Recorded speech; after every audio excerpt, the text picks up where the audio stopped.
Get my eye on you. Come here. Steve and I started here almost, almost 40 years ago. Closer to 38. Closer to 38. Okay, I got a little bit of a head start on them.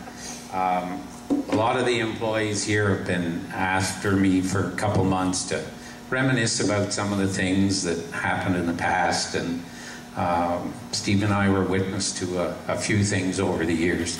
Before I start, there was a smaller group of the people here that spent a lot of time organizing this over the last little while, and on behalf of the rest of the staff, thank you very much for all the work you put into it. Joe hinted earlier that he started in Newmarket. Steve and I had the opportunity a couple times of driving up that highway, and there's that silo. You remember those stories?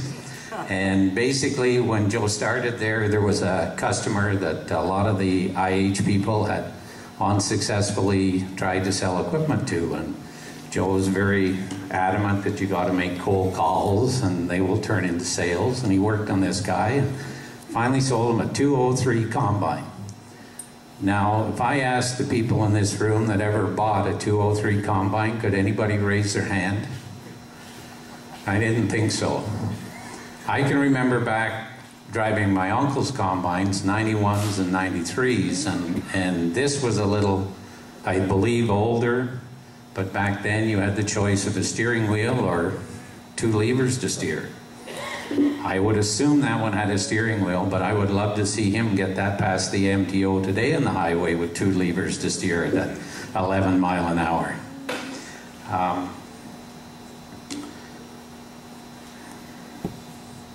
Joe and Barb hosted a few parties over the years. We were a smaller organization then, probably had 10 to 15 employees when I came on board, and I remember some of the Grey Cup parties that he used to host there, and we had a very good time there. I'm having a hard job remembering who won the games, but I know we had a good time at the party. One of the other parties Steve and I were talking about the other day, probably one of the best parties that Reis Equipment ever got involved in, and I'm not going to share all the details, but anyway, it was a fishing trip, and we had a customer that had been bothering us for a couple years to come up to his place on the Big Rideau. So I don't even know who organized it, but anyway, make a long story short, a bunch of us went up there on the weekend, and during the daytime we fished and even caught some, and I think we tried to fry some of them that night. And as the night went on and the intelligence level increased, somebody had brought some movies, and somebody else had the bright idea that, well, rather than setting this all up, we'll just shine it on the wall of one of the neighboring cottages. Well, they were very interesting movies, and it wasn't long till the population watching the movies was increasing, and the end of the story was, after we left the next day, we never got invited back, did we, Joe? Oh, that good old... Now, before I go there, back in the early years, the travelers used to come around, parts travelers, sales guys. I don't think I saw Mr. Hackett participate in any of this stuff, but that type of person came in, and they used to like to gather around Smith Falls and Perth, and they'd all kind of come in on a Monday, and then they'd have that evening to party with themselves, discuss business, how are we going to get the next dealer type of deal. And one of them was a kind of a famous parts traveler. His name was Kenny Ross. And Kenny was a very frequent customer at the liquor store. And I know that there's some people here that have a few more birthdays than me. Can any of them tell me what a 67B is? Mr. Mayor, you don't know what a 67B is, do you? Or Mr. Shanteri? Well, when you used to go to the liquor store, it wasn't self-serve. You had to go up and find your booze on the chart, then you wrote it down. Well, you weren't very long till you memorized your number, because that looking it up's no good at all. The Bell's Corner store. Yes, Steve and I can remember in the wintertime going in there, And yeah, somebody got the tractor and cleaned the yard out a little bit, but a few of us got the shovels and cleaned the inside of the store out. The snow would blow right in there and it'd drift through the store, and yes, there was lots of fond memories of that place. When I first came here 40 years ago, we were selling 82 combines. That was a massive 6-foot cutter bar, I believe, Joe. We had 444, 454 tractors, 574s. This tractor here beside us is 1456. It was before that, or before that. Then after that, we got into selling 966 and 1066 tractors, and they had a nice big cab on it. Engineering forgot to put a fuel tank on it. All the women were happy though, because Mr. Farmer would come home for lunch, he needed fuel. It wasn't that he was hungry, he needed fuel. Back at that time, grinder mixers are a thing that's extinct basically now on the farm. I can remember train loads. We'd order flat car loads of grinder mixers for a 3-4 year period. We'd get 10 or 12 of them on a flat car, and they'd come in 2 at a time, and they'd come in down on Maryville Road where Colonnade is there, down by the high school, and we used to unload them down there, and it was amazing how they'd trickle away and disappear. A little bit before that time, Case introduced the 400 cyclo air planter, IH, pardon me, that's a bad mistake to make, isn't it, Joe? IH introduced that 400 cyclo air planter. That's probably 45 years ago. I can remember going to the farm show in Ottawa with my father, and that noisy howling thing running there, you couldn't hear anything for 200 yards away. But it goes to show the technology that the company had at that time and that era, and today moving seed fertilizer by air is commonplace. Shortly after that, hydro tractors were introduced. 454 hydros, hydro 70s, hydro 100s, 1066, 966 hydro. Rumps had one down here on the road for many, many years with a rotavator on it. A little bit before that, we had some tractors come in from Germany, 6 and 7 and 824s, with that agromatic transmission that was bulletproof, never failed. Late 60s, early 70s, International had power shift tractors and shuttle shift tractors. It was 20 years before the rest of the industry caught up to that. 1977, introduction of the axial flow combine. What a revolutionary thing that was. First time we saw it, that'll never work, right? Never, never work. Turn the rotor the other way. What happened to the straw walkers? How's material going to go through it? Rest of the industry now runs rotary style combines. 78, they'll get near the end of the IH days, the 2+2 tractor appeared. Everybody called it an anteater. Everybody said you'd run the nose into the fence post. Don't think I ever saw a damaged front end on one. Shortly after that, Case merger happened with Tenneco, somewhere around the mid-80s. And shortly after that, in 87, the Magnum tractor was introduced, and that was the first introduction we were at where it was unveiled under a curtain. It was a very pretty looking tractor, and engineering said, we're going to stand behind it for 5 years, 5,000 hours. Can you sell it? The reaction was just instant. Everybody was jumping and hollering. We had a full power shift tractor, and we had 5 years for the farmer to break it. The 1990, the 5000 series Maxim came. That was a power shift tractor with a hydraulic reverser in it that you could reverse. That didn't matter how fast you were going, throw it into reverse, nice smooth shift, go back the other way. It was something to talk to competitive guys about. Very successful tractor. Both those tractors still extremely well accepted in the farming environment. And we're talking about stuff that was introduced in 2000. Sorry, in 1990. I got my dates wrong. Getting ahead of myself here, getting nervous, getting near the end. It was around that time that I got involved in quite a little deal, and Joe was a part of it. I had made a deal with a customer on a tractor that's probably an hour away from here, and he was always a big proponent of get the order signed, get a deposit, end your problems. I did 50% of it. I got the order signed, didn't get a deposit. Came to work the next day, getting ready to do up a little more paperwork, in walks the customer. Hugh, you told me yesterday that was the best price you had.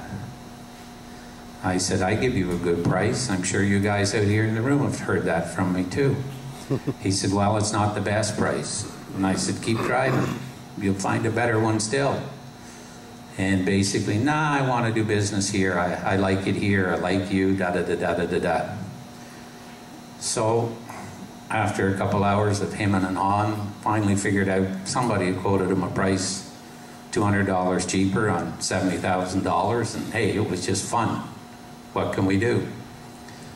So anyway, we agreed to split that $100. I need my deposit. I was going to do it right this time, Joe.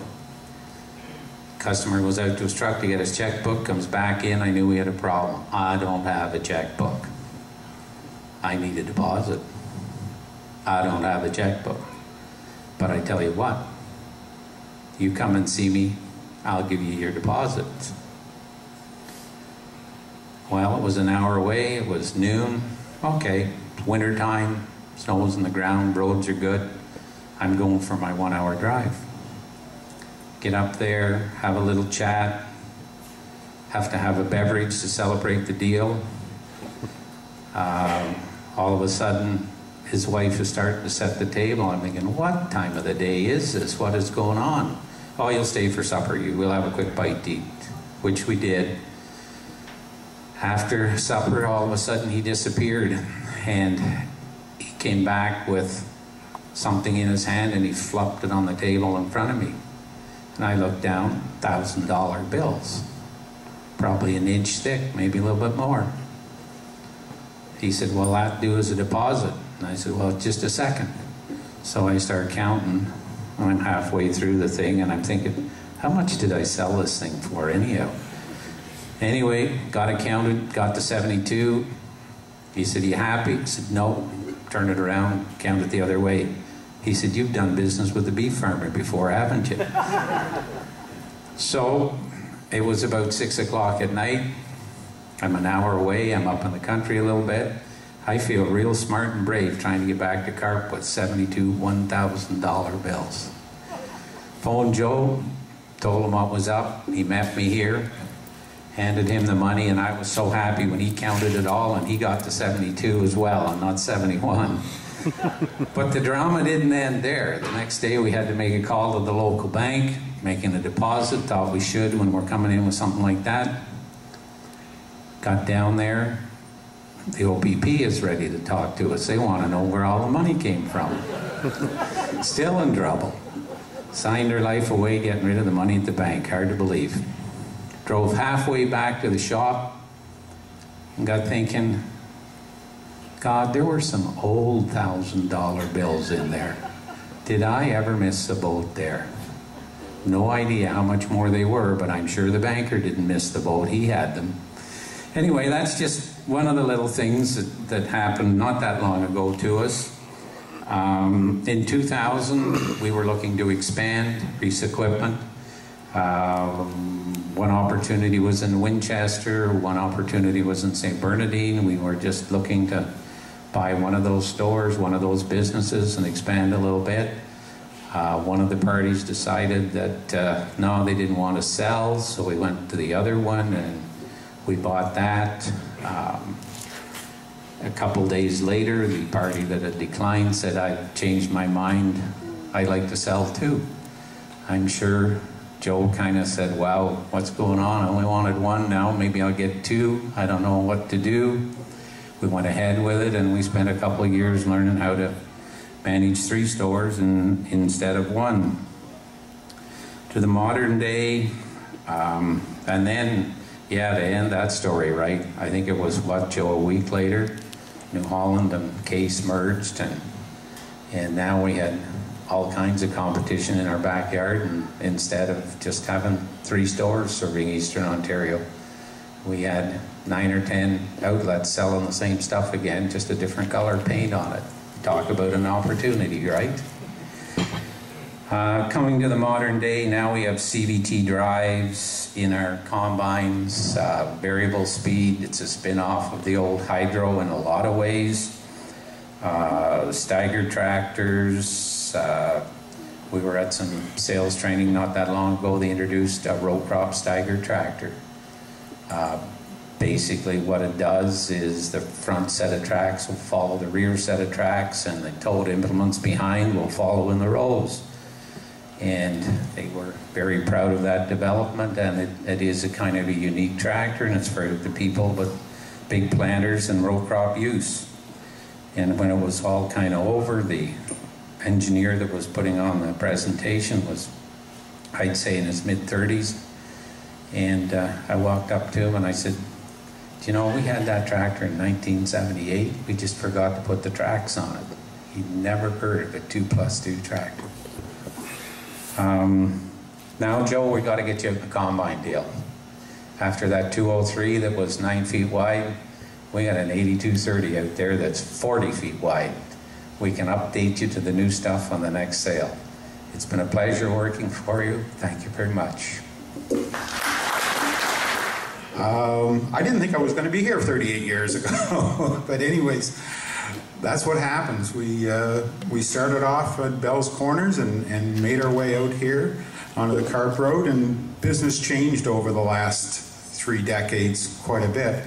I started off in parts and started after a few years in ag sales, and then we decided, quite a few farmers, but there's also a good urban population around us, so I got into a little bit more landscape sales and urban sales and municipal sales. So Joe's always been accepting of what his employees wanted to do, and I think that was one of the reasons that made me stay as long as I did, was that his challenges that I thought I would like to take on, as long as Joe thought we were making money, he was willing to take that risk. And I think he's willing to do that, and so is Jeff with all his employees. And I think that's the type of people that Jeff and Joe like to hire and have work for them, is ones that take on personal responsibility and see opportunities and want to invest their time and effort in it. And I think that's really what I wanted to say here, was just thank you for the opportunity to let me do what I wanted to do here.